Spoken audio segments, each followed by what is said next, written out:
અમરેલીની ઘટના એ સૂચવે છે કે જ્યાં સેવાની ભાવના ન હોય અને માત્ર સ્વાર્થ હોય ત્યાં મહાભારત થયા વિના રહે નહીં.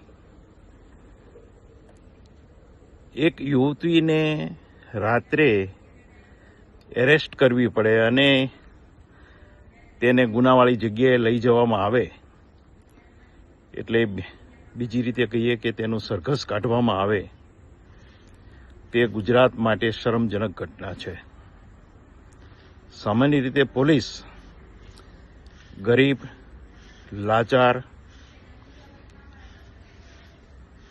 દલિત, આદિવાસી, પછાત વર્ગના આરોપીઓના સરઘસ કાઢતી હોય છે. અમીર આરોપીઓની સેવા કરતી હોય છે. ઉદાહરણ તરીકે એક હત્યારાની સાથે જેલના વડા ટીએસ બિસ્ટ ભોજન કરી શકે છે, પરંતુ એ હત્યારો આર્થિક રીતે સદ્ધર હતો એટલા માટે. જો કોઈ ગરીબ હોત તો એવા કેદીની સાથે ટીએસ બિસ્ટે ભોજન કર્યું ન હોત અને એને 100 ગાવ દૂર રાખ્યો હોત. આ દર્શાવે છે કે આર્થિક સત્તા કેટલી પોલીસને પ્રભાવિત કરે છે. બીજું, જે સત્તા પક્ષ છે, જે સત્તા પક્ષના ધારાસભ્ય છે, એને ખુશ રાખવા માટે પોલીસ આવા વરઘોડા કાઢતી હોય છે. અમરેલીમાં પણ એ જ થયું છે. અમરેલીની ઘટનામાં પાયલ છે એને આરોપી બનાવી છે, ગુનાના કામે એરેસ્ટ કરેલ છે, પણ પાયલનો રોલ, એની ભૂમિકા માત્ર કોમ્પ્યુટર ઓપરેટર તરીકેની છે, એટલે કે એને લેટર ટાઈપ કર્યો છે. કોઈ લેટર ટાઈપ કરવાથી એ કાંઈ આતંકવાદી બની જતી નથી કે ગુનેગાર બની જતી નથી. એ સરકારી સહાયક પણ બની શકે છે અને ગુનાને સાબિત કરવા માટે મહત્વનું પીઠબળ પણ પૂરું પાડી શકે છે.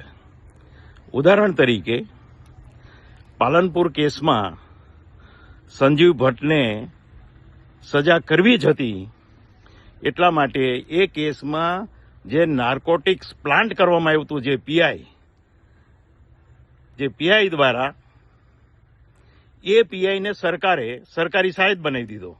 જેને ખોટી રીતે નાર્કોટિક્સ પ્લાન્ટ કર્યું હતું એ પીઆઈને સરકારે સહાયક બનાવી દીધો અને એની પાસે કહેવાયું કે ભાઈ આ તો સંજીવ ભટ્ટે કીધું એટલે મેં પ્લાન્ટ કર્યું હતું.